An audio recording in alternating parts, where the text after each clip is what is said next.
8.3 on trig integrals is obviously a BC topic that we are studying this semester. And again, the integrands are a little more complicated, but we have a strategy to make them simple. So, when you look at a problem that's similar to what I have in my notes here that I want you to copy,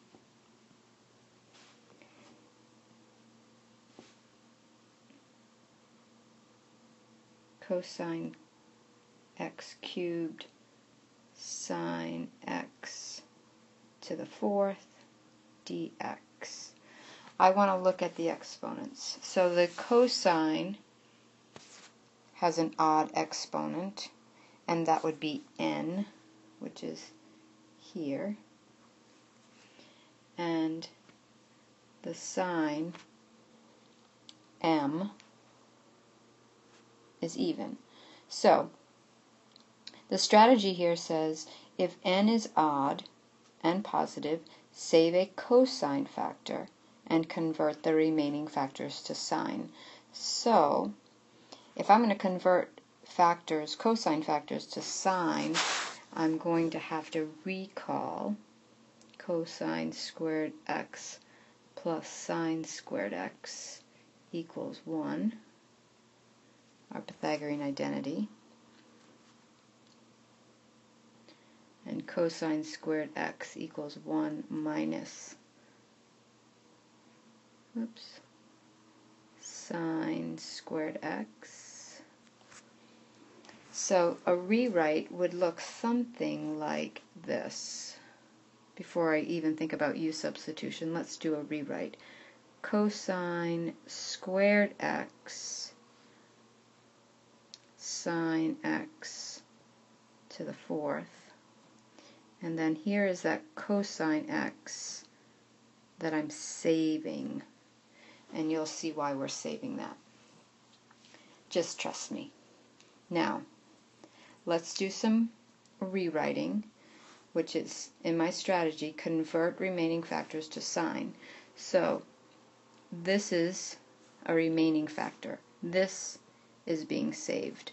So, cosine squared x converts to 1 minus sine squared x. And then I still have what's left here. Sine x to the fourth, cosine x dx. Alright, let me go to the next page. Alright, so I have converted the cosine squared x to 1 minus sine squared x. And now I'm going to distribute sine x to the fourth over my factor. And I have sine to the fourth x minus sine x to the sixth. That's my distributive property, and then there is the cosine x that I'm saving.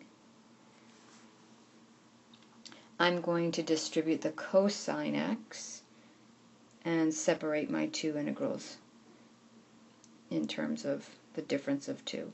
So sine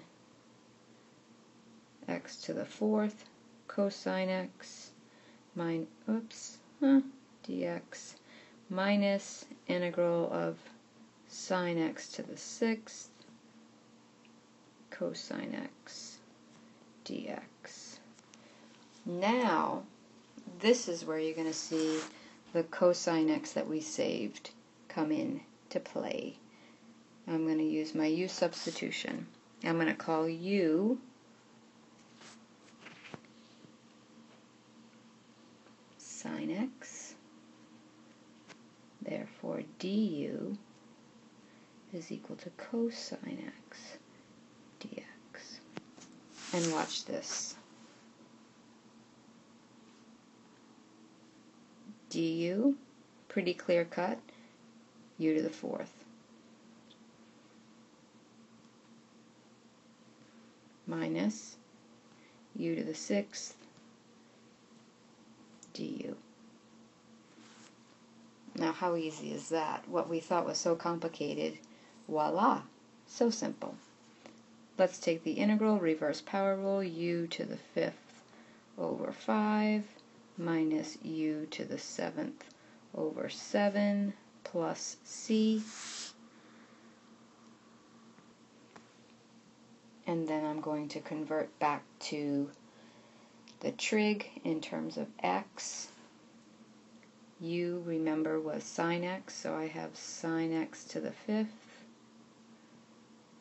over 5 minus sine x to the 7th over 7 plus c. And that's it for now. We're going to do some more examples tomorrow in class, but this is some of the basics, and we'll talk more tomorrow.